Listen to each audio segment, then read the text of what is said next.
Hey there, welcome back. So now we're going to work with rhythm as opposed to just rhyme. And rhythm is the other form of sound pattern we have in a poem. Whereas rhyme speaks to the actual sounds of the words at the end or sometimes in the middle, rhythm is the beat. Rhythm is like the heartbeat. It is the treatment of tempo if it was music. Rhythm is actually technically defined as the organization of emphasis in a poem. It's which syllables are the stressed ones. Stressed meaning emphasized. Does not mean like hyper anxious about a test coming up or other problems. It just means with emphasis. Rhythm is organized or identified by things called feet, which we sort into meter. Now a foot is a 2 or 3 syllable chunk. Not a word necessarily, or even a certain set of words. It could be a whole word, it could be multiple words, it could be a part of a word. But a foot is a 2 or 3 syllable chunk with the first or the last syllable emphasized or stressed. For example, if we had ourselves the word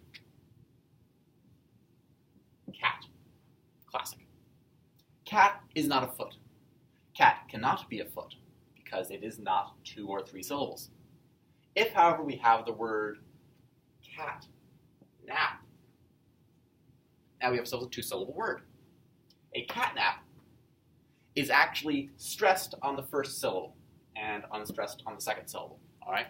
Because we don't say it's a catnap, we say it's a catnap. The emphasis, the stress is on the first syllable of the word.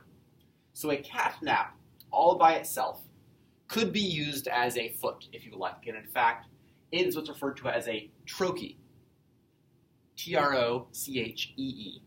A trochee is a 2-syllable foot, with the first syllable being stressed and the second one being unstressed. So a catnap is a trochee. All right? Now, a little more complicated than that. If we have ourselves the word argue, all right? Argue has 2 syllables in it as well, right down the middle here.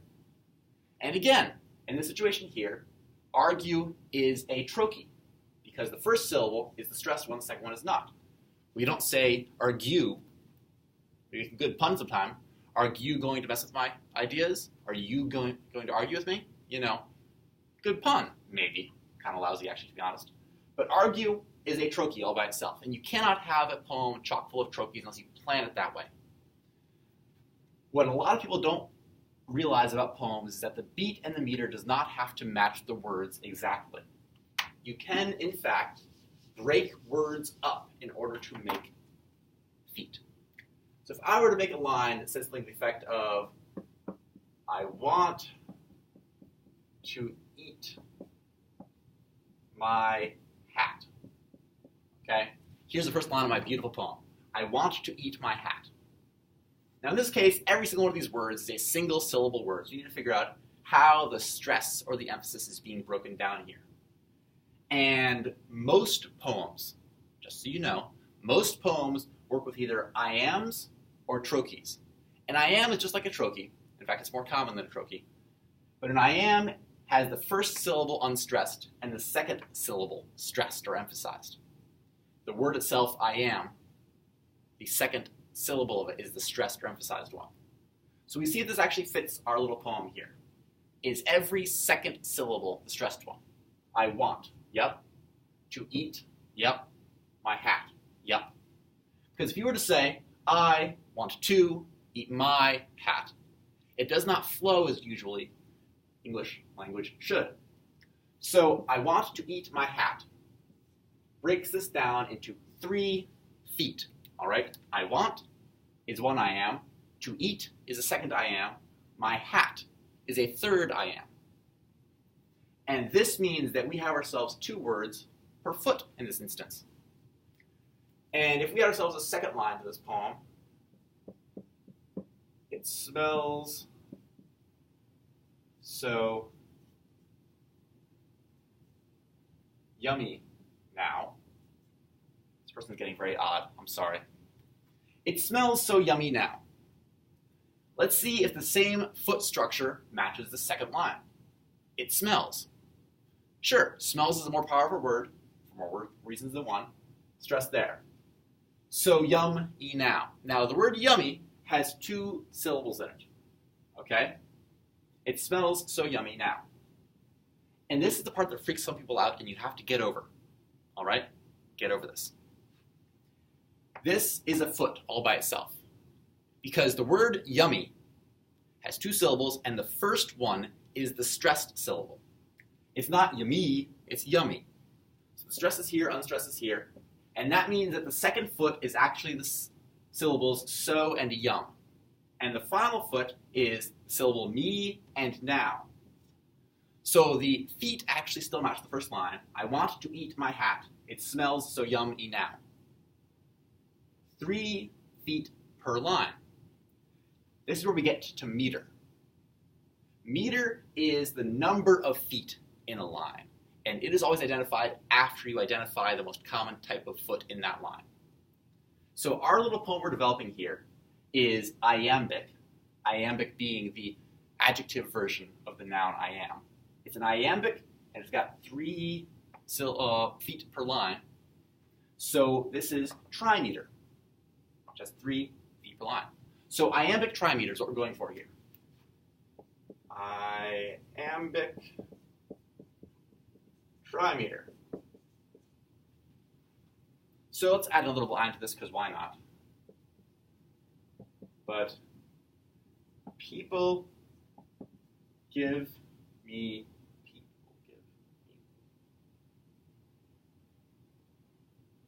looks. All right, let's do this again. People, 2-syllable word. Where's the breakdown? Which one's the stressed syllable? It's not people, it's people. So the stress is on the first one.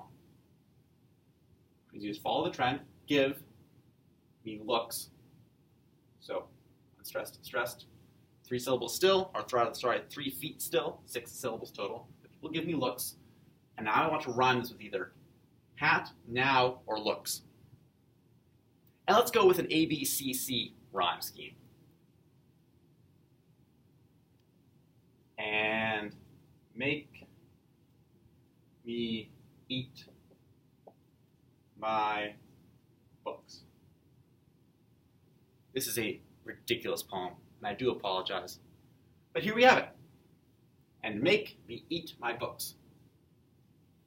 So we have ourselves an iambic trimeter poem with 4 lines that makes no sense whatsoever. I want to eat my hat. It smells so yummy now. People give me looks and make me eat my books. The rhyme scheme here is A, B, C, C, because first line has no matches, second line has no matches, third line matches fourth line, so therefore it's A, B, C, C.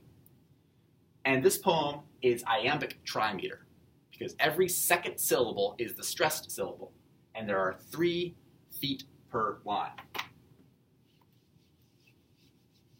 Most of the more famous poems in history, the sonnets, Shakespeare's plays, all have iambs in them. Last time we talked about The Eagle by Alfred Lord Tennyson, and that is also iambic. And that poem there, it's iambic tetrameter, or tetrameter if you want to get more inaccurate pronunciations.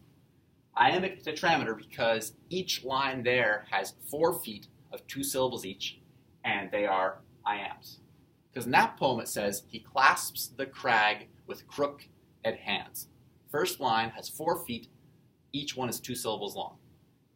Close to the sun in lonely lands. 4 feet, 2 syllables each. Ringed with the azure world he stands. 4 feet, 2 syllables each. And because it is unstressed, stressed, it's iambic. And because there are 4 feet in the line, it's iambic tetrameter, or tetrameter.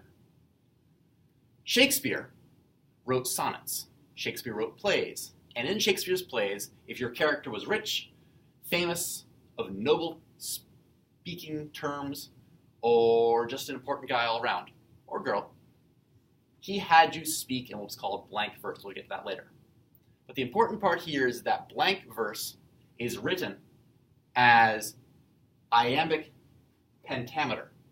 And this is the most common form of rhythm you will find in all the famous sonnets and all of Shakespeare's plays, unless you're a poor, stupid character, in which case you just speak like a normal human being. But iambic pentameter